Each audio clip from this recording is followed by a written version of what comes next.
not swayed by appearances.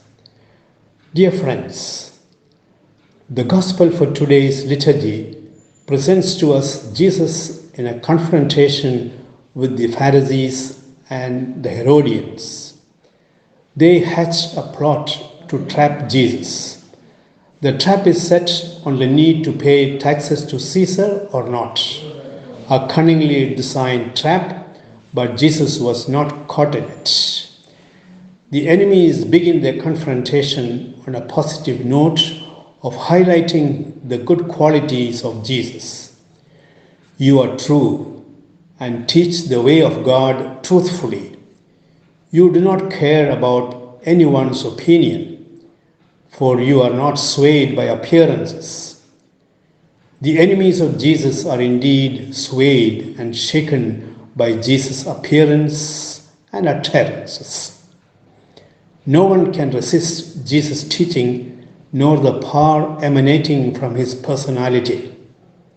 At the Garden of Gethsemane, when Jesus declared before soldiers who came to capture him, "I am he," the soldiers stepped back and fell to the ground. John 18:6. Once Jesus and the apostles were in the boat on the sea. A great storm arose in the sea. The apostles were overwhelmed by the impending danger, but Jesus was not swayed by the storm. In fact, he was sleeping. They cried out to Jesus to save them. Jesus rose and rebuked their fear, saying, "Where is your faith?" Jesus was instilling in them the secret to face the storms and not to be swayed by them.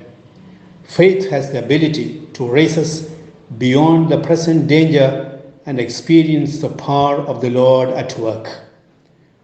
Apostles only saw the storm, but Jesus knew that he was the Lord of the storm, and he shares this power with everyone who has faith.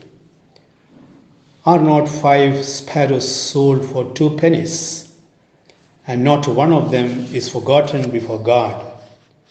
Why, even the hairs of your head are all numbered. Fear not, you are of more value than many sparrows. Luke chapter 12, verses 6-7.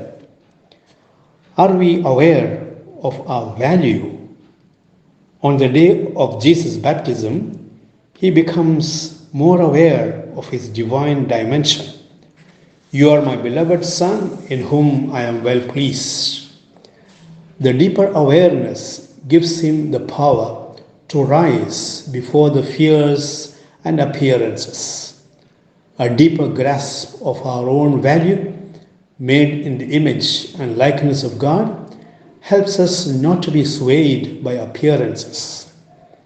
The question which his enemies places before him is it lawful to pay taxes to Caesar or not?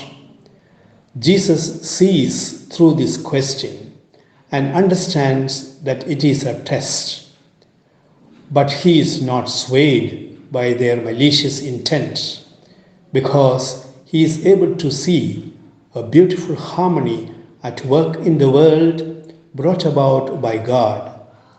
The Pharisees and Herodians live in a world where there is a clear distinction and at times opposition between the secular and the sacred.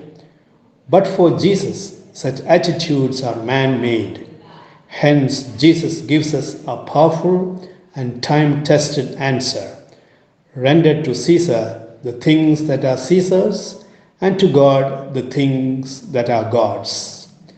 This powerful saying comes from a vision of deep awareness of a God who rules over all the world in a spirit of compassion and love. Let us build our life on this conviction and not be swayed by appearances. May God bless you.